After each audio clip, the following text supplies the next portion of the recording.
Welcome to The Favorites, the podcast from the Volume Podcast Network. I am Chad Millman, Chief Content Officer of the Action Network.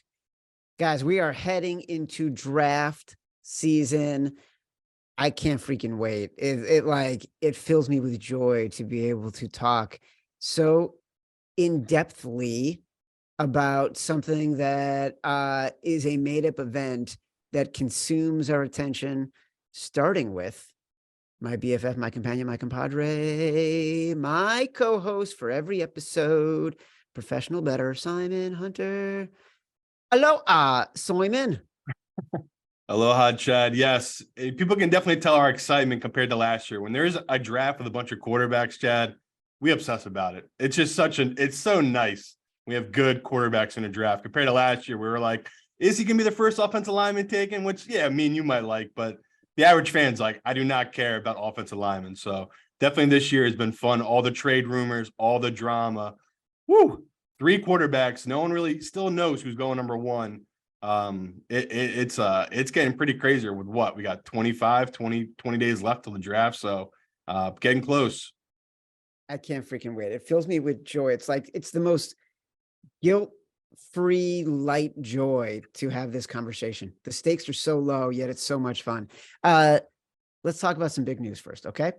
We know that a lot of you listen to us through the Herd podcast feed starting April 17th. April 17th, you will have to subscribe to the Favorites feed if you want to hear this podcast. I've been telling you guys for a couple months, subscribe directly to the Favorites feed.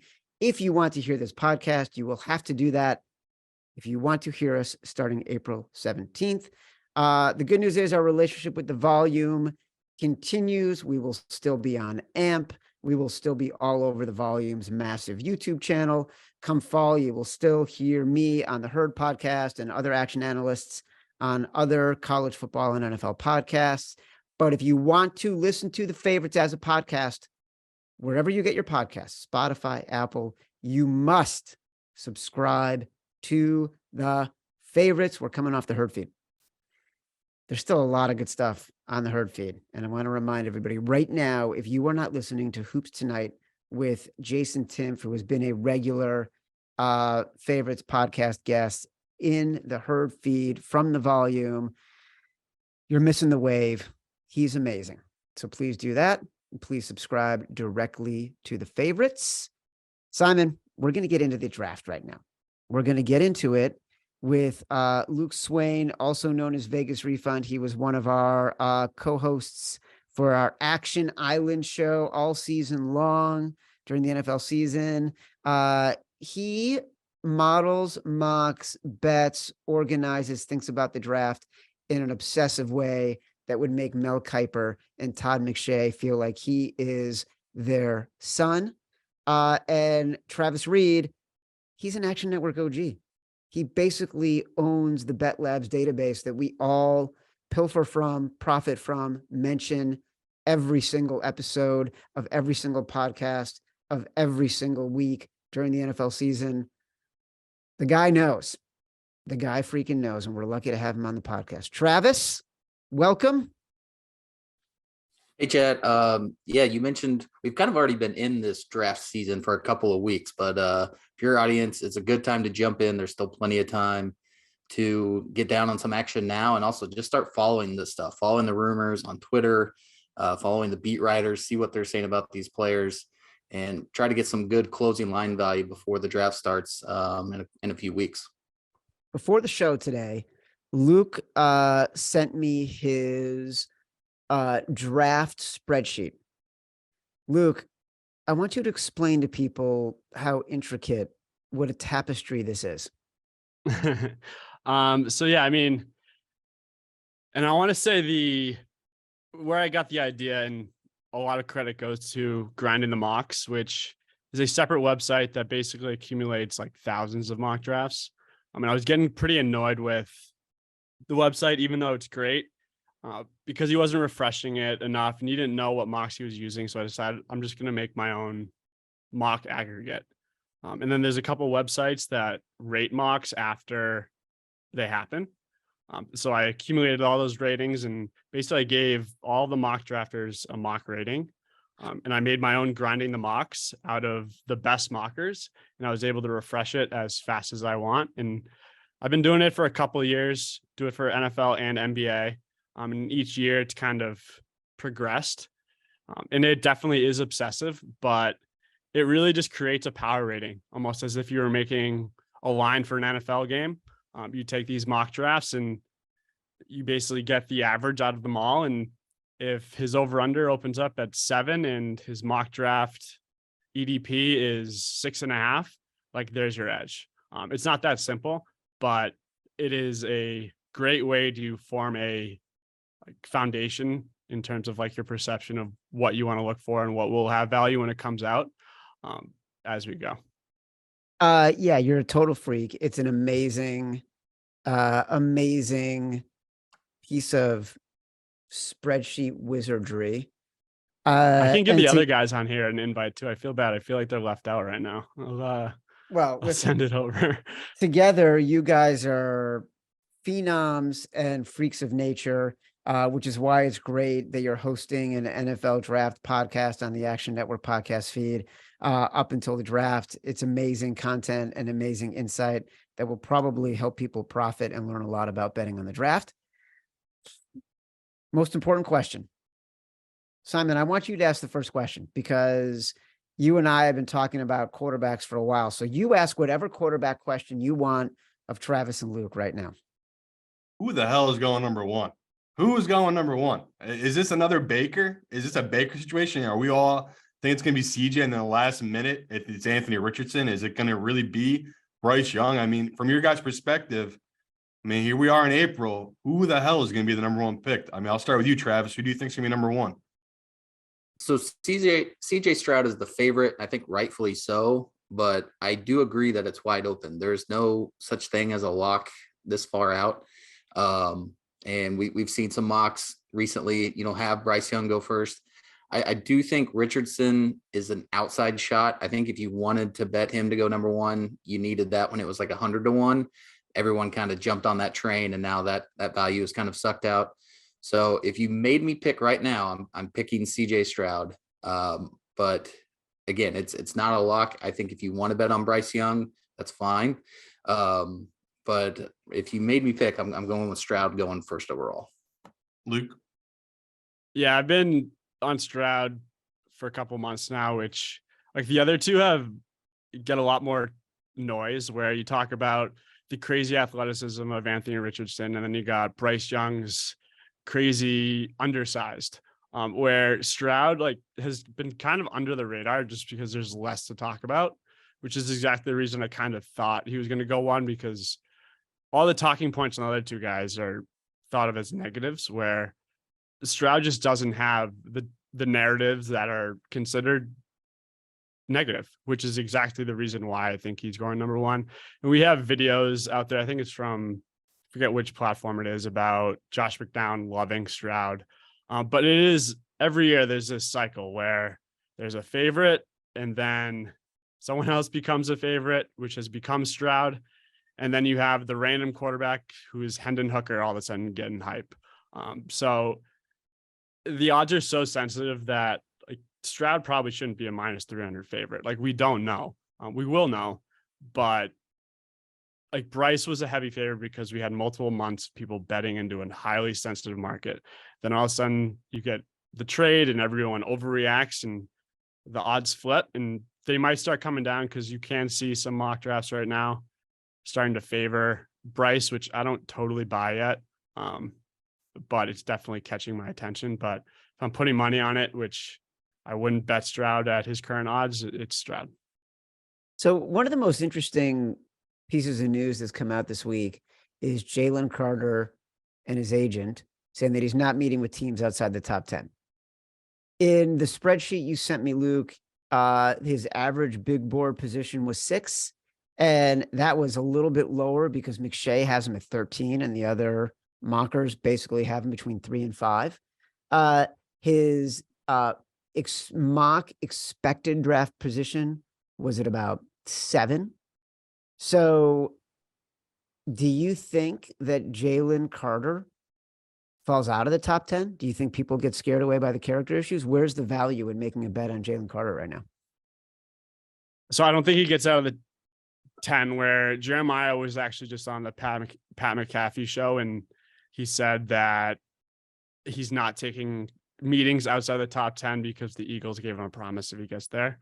So I think it is the top 10, but the only reason he's even at 6 on the big board rankings is because McShay, like, one of his stances has been against Jalen Carter's character. Like, he was the first one to come out before any of the, like, the arrests in the car, like the speeding to whatever it was, came out. And everyone was kind of calling him crazy, and no one had, like, he was correct. And he stood on that hill. So I do think his ranking, you have to take with a grain of salt, where these issues, any other player, he's falling out of the first round probably. But Carter is that much of a freak, and he fits the Seahawks and the Lions so well with what they need and how they play. There is a guy, Rob Statton, who is a Seahawks blogger and probably one of, like, the more respected people that I tune into on what they write. And he has a firm stance on them not taking, the Seahawks not taking Carter at 5 because of the character issues and because of, I guess, Snyder and his new outlook on who he's drafting with character. Because everyone thinks that the Seahawks are taking Love, these questionable character players based off of their history. And if it wasn't for Rob Statton having this strong stance, I would be all over the under 7.5 right now. But I just can't. I think he's going to go to the Seahawks or Lions. I don't even think he makes it to the Bears or Eagles. He's that good. That's fascinating. But, like, the mocks, and the problem with the mocks right now is we have the Cardinals at 3 and they haven't traded yet, where all the mock drafts who aren't making trades, which I love, I hate trades, are putting Will Anderson at 3. And then you have Jalen, Tyree, etc. at 4 and 5, where if the Cardinals, as we expect, make a trade, you assume a team's going into 3 for a quarterback, which if 1, 2, 3, 4 go quarterback, that is pushing everyone up. But right now, Will Anderson's going 3 in mocks. With the trade, he would go 5. So if he goes 5, then you got Jalen Carter at 6, and guys like Tyree just get pushed back, which is the problem, which I think is why we haven't gotten as many over-unders as we want. But to me, the Raiders and Eagles are the 2 dominoes that decide the entire draft. All right, Simon, earlier in the show, Travis mentioned following now for rumors and things like that. So Simon first, then Travis. We talked about Green Dot Daily the other day. Some rumors with Tennessee potentially moving up to number 3. You like the combination of Tennessee at number 3 and that bet. How are rumors playing into how you're making decisions about betting right now?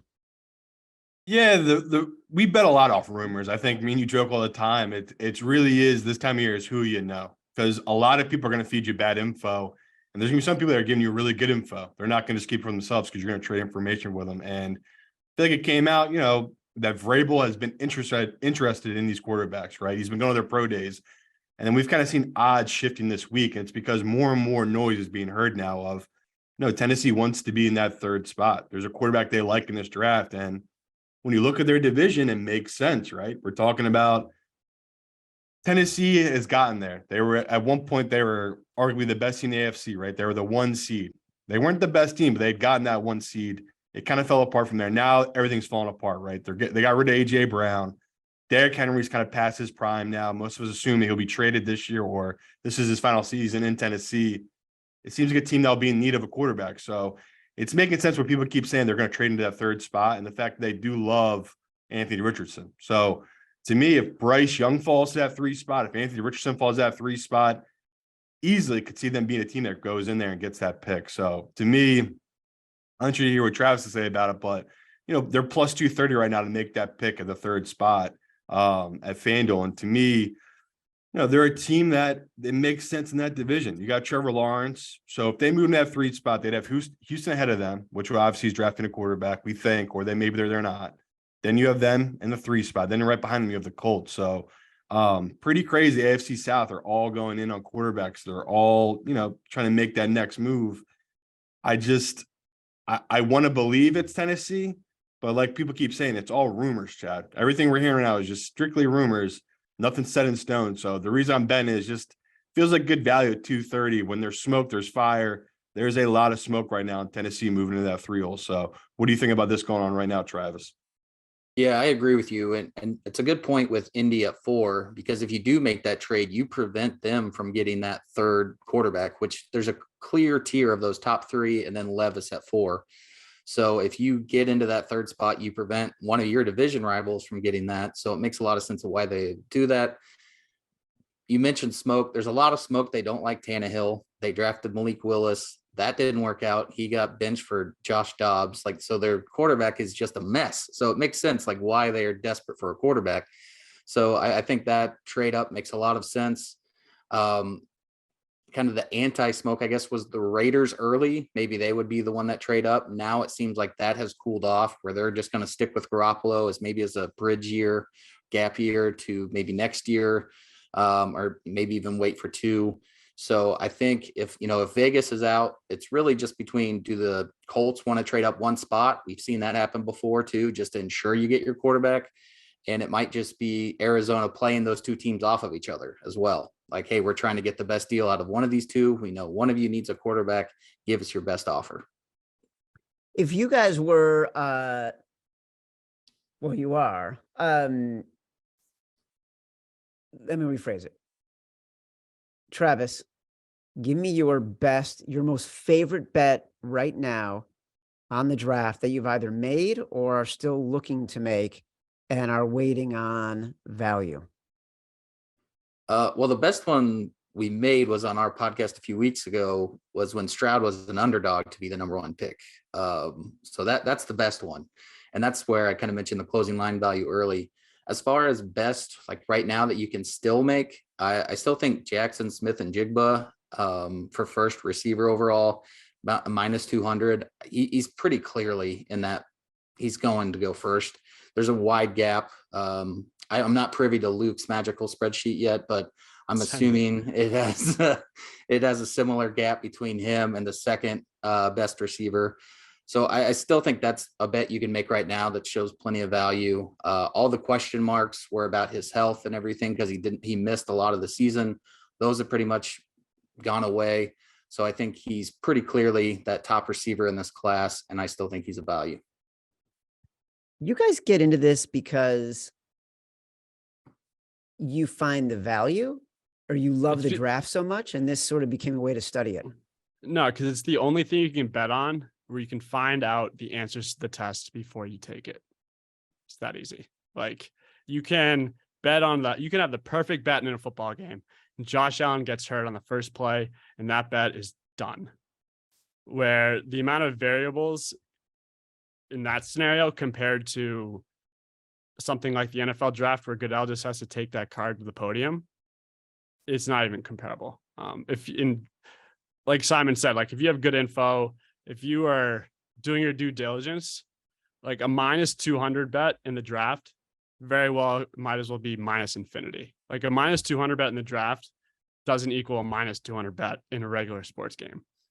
If you have info or you feel confident, everything aligns, -200, -300, whatever it is, might as well be minus infinity, because what's going to happen. And the most important thing to take when you're betting on the draft is your personal opinion does not matter. You're not the one making these picks. Your job is to figure out the front office and what they're going to be doing. If you think player X is better than player Y, and you're going to bet player X because you watched all his YouTube highlight videos or whatever it is, you think he's going to go here, just stop. Just put your phone down and don't bet that way. But yeah, it's just the NFL and the NBA draft are the only 2 things where you can get the outcome and you can bet off of it. And I think books it just scares me because I love it, and it's very profitable. But every year that passes, I'm terrified that they're just going to stop offering them. because we've seen books like Circa offered the biggest menu of NFL draft props. The next year, they didn't offer them at all. PointsBet offered the biggest menu last year. This year, they're not offering them. It's a very advantageous and niche market. And with all these states becoming legal, Ohio is offering them, Massachusetts is offering them. You can definitely make some money. Well, Simon, do you feel the same way? I always think back to the Mac Jones, Trey Lance at number 3 bet that you made and being on it, but also you were not feeling like you knew the answers to the test when they called the name because you were pretty anxious and I think blacked out and that didn't actually hear the name. Yeah, that was unique though. That was one of those where it was literally me telling everyone they were wrong. And it's a million people saying, who the hell are you? Like who? And that was a fair argument against me. It was just like, all right, I get it. I'm not some Todd McShay. I'm not on ESPN telling you, no, Mac Jones is going 3rd overall. The deal is done with the 49ers. And, Chris Sims, he was leading that parade the whole time. So that was definitely a unique scenario where I had info that all that was just BS and that Trey Lance was their guy. And then a week before, it was like, oh, no, this is legit. This is definitely Trey Lance. And the books were way off. I think even before, an hour before, I even have this memory, it was still plus 175 over 3.5 for Mac Jones. So literally the books had no idea either. They were still all in that Mac was going to be a 3rd pick. So that was one of those where it's like, that's why I started doubting myself, Chad, where it's like, holy shit, I do think there was a moment where you were very right. Like, I think the Niners traded up for Mac and changed their mind, which I think is very similar to what the Panthers could have going on right now. And that's what I was honestly about to get to, where like, I'm feeling confident. If Bryce Young goes number 1, I'm easily looking at a 6-figure loss, easily. So that's one of those where I'm not gonna lie to you, I'm gonna be stressed out because a lot of rumors, there's a lot of noise that Bryce is gonna go number 1. And I've been making bets for about 2 months now that he wouldn't be. So that's definitely gonna be a draft year where I'm gonna be stressing just like the other one where I did, like Chad said, I heard them say Mac Jones to the 49ers. Like I was that broken mentally from not sleeping, having way too much money on it. So I'm stopping myself because I honestly did a hedge on CJ and I was just like, all right, I have a position now. I still believe I am right that Bryce won't be going number 1. Like the guys talked about, you really never know until we see, until we wake up Thursday morning on draft day and I see CJ at minus 500 or off the board, then I'll feel good. Until then, it still might be Bryce Young. So that's why I feel like this draft's really fun, exciting right now because there's other positions like these guys talk about. There's a couple of things we already kind of know, things we're trying to fill out here. No one knows what's about to happen as number 1 pick. And that's what we love in these kind of drafts where you can make a lot of money going contrarian and kind of fading the public in these drafts. Or, you can trust the info you're giving from the general public and the books. Like Vegas was talking about, the books get killed a lot of times. So as much as I love the draft, it's tough where a lot of these books might limit you to $100 to $200. So that's one of those I try to tell people, you find a good number, shop around. You have to shop around.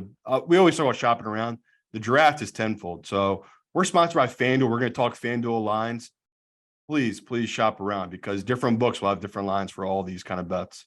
Yeah. Can't emphasize that enough. Like Luke said, the draft is so volatile. Books are always changing their feelings and strategy when it comes to booking bets for the draft. They are available in different the markets that are available are different from book to book and state by state. Travis and Luke, have you seen a lot of or any draft position over-unders posted at any books? If not, when do you think we can expect to see that? I haven't seen it yet. Okay. Yes, DraftKings has like 5 up right now, which at this time last year we had way more. And I think it has to do with the Cardinals, or they're just, they're definitely coming soon. DraftKings has Will Anderson, Anthony Richardson, Jalen Carter, Christian Gonzalez and Broderick Jones and Zay Flowers, which was random as hell. But books now, and what I've noticed the last year is 2 years ago, if they get money, they'd be moving like the line. So if it opened at 10, 10 and a half, they'd go to 11 and a half, 12 and a half, et cetera. Now they're just juicing the hell out of them. So instead of moving the line, they're just making the side that's getting bet minus 400 and almost like kind of blocking people out, which currently every over under is heavily juiced. The only one, Broderick Jones, opened up at 12 and a half. Now it's 13 and a half. But I think we're going to start seeing them with basketball ending. We're getting close. It's definitely should, please, because that's my bread and butter are the over unders. So Do you are there? This is an interesting question because we know people are listening to this podcast because we are market movers. We are market makers. We see it happen. Tell me the bet you've made so far that you're most excited about and the bet you're tracking. The bet that I made that I'm most excited about, probably Titans quarterback. Like that's like if Titans go QB and it's Levis or AR, like I might need to be revived because I'll be that excited. Tracking right now, I have a lot of bets. The one I do like, which I took a little bit of it, but Eagles to go offensive line is one that I'm starting to feel really strongly about, which I think it was plus 500 a couple days ago. It's come down a little at like plus 400, but I do think Skoronski at 10, if he's there, which I think the Bears are going to go Paris, as long as the Raiders don't go all line, which I think the Raiders are very much in best player available mode. So I don't see them going Paris, where Bears go Paris. Skoronski just makes so much sense at 10 for me. Where like Lucas Van Ness is the very, very trendy pick, which we are at peak like groupthink mock draft mode right now, which it's the most copycat product that exists. And in a generally considered weak class, there has never been a more dangerous groupthink that can exist in terms of what the consensus is, where normally if like player 5 through 7 in every other draft, they are ranked 5, 6, 7. That's that. Where this year, 5 through 7 is a whole different ballgame. The middle of this portion, compared to other years, is not as strong, and one team could have this player at the top of their board, and another team could have the same player at the bottom of their board. But chaos creates opportunity when betting the draft. If there was no chaos, we would have nothing to bet. They'd just be offering minus 1 million lines. So makes it more leverageable, but just we need the over-unders, like, please. And I stopped asking because I feel like we're pushing them away, but we're getting close. No, my favorite thing I saw that would just make the whole thing go to hell. Everyone's mock draft would be the Seattle Seahawks taking Robinson, the running back from Texas, at pick 5. That would just be everything I dream of, pure chaos, where it's like all the analytic people absolutely hate it, and then anyone that did a mock draft absolutely hate it because it'd be like, why is this guy going this high? But I'm in agreement with a lot of guys. I have him ranked as my 3rd best player in this draft. I mean, he is one of the best running backs I've ever seen coming out of college. So as much as I'm shitting on people knocking him to the Eagles at pick 10, I get it. Like, this kid, he literally is like Adrian Peterson. He has a unique running style, and he's really hard to bring down. So I love this draft. That's why I'm excited we're going to break it down these next 12 weeks, because this is a really, really fun draft with a lot of moving pieces and a lot of, people just don't know. Like you just said, 5 through 7, everyone has different mocks. Everyone's kind of moving pieces around, different players at different spots. All it takes is one guy outside people's top 10 to come into that top, 5, 7 through 7. That'll shake up everyone's mock draft. So just a really, really crazy year it's heading into. Bijan might have the widest range of outcomes of any player in this draft. Robinson. Bijan Robinson could go 3rd. He could go 25th. He could go a lot of teams in between. Because it really just depends on how much these teams are buying into analytics that running backs don't matter at all and not to take one in the first round versus their tape guys that look at them and go, yeah, but he can do this and he can do that. So it'll be really interesting to see where he goes. We talked about this. We think he's one of the few guys you probably can't bet because he has that such wide range of outcomes. Like you can't, whatever his over under is, it, like you said, it could be 5 under, it could be 5 over. He's the toughest prospect to nail down where to go, just because we don't know where the NFL values the running back position right now. God, I mean, I can Jeremiah remember. had we've been on Bijan. Jeremiah had the greatest quote over the combine where if you're a team that is win now mode, it's okay to take a running back. Where if you're not winning now, you're just wasting his prime years. Where teams like the Lions, which I see a couple Lions, like Lions and Eagles, I think are the trendy Bijan picks because they are in win now. But anywhere else, it's just he's like breaking standard deviation. But do you imagine him on the Lions though, or the Eagles? That would be amazing. Oh, it would be. I would love to see it. Like, so why wouldn't the Lions or Eagles do that? It makes, as you think about it, it makes total sense. They are they have stacked. 2 picks, and they have 2 picks too. Yeah, they're stacked along the offensive line. You take a flyer with one of those picks. You take a guy who could be a transcendent talent and make your team better immediately. Because these running backs, they last 4 years at the most. Look at Ezekiel Elliott. He gained 1,800 yards one year. The next year he's toasted. The Eagles are the most like analytical draft team there is, where like I think I saw a tweet where it's like it's O-line, D-line. That's all that Howie does. Yeah, it's like, is Bijan good enough that they throw away the analytics? Which Lions at 18, I think makes sense. That's like his sweet spot. Eagles, like he won't be there for the Eagles' second pick. At 10 is another sweet spot. Yeah, I mean, he's that good. I'd love to see it. I don't see him making it out of the 20s though. I just don't. He's going to end up on like the least fun team, like the Falcons or something. Like it'll just ruin all the hype. Well, then he'll just disappear forever. We'll never hear from him. All right, fellas. I think we got everything we need from the draft, at least for this week, until we get to it again in a couple of weeks. A reminder, thanks to Travis Reed, thanks to Luke Swain, thanks to Matt Mitchell for producing the podcast. A reminder of a couple things. One, you must subscribe directly to the Favorites feed if you want to hear this podcast. We're leaving the Herd feed. Subscribe directly to the Favorites feed. We will still be on AMP. We will still be appearing on Volume podcasts, including the Herd and others. We will still be part of their YouTube page. You must subscribe directly to the Favorites. If you want to hear this podcast, do it through Spotify, through Apple Podcasts, wherever you get your podcasts. Rate, review, subscribe. Leave us 5 stars, say whatever you want. Feedback is a gift. Until next time, one thing, we are off next week. Reminder, we are off next week. So the next time you hear us, it will be because you are subscribing directly to the Favorites podcast feed. Until that time, love you.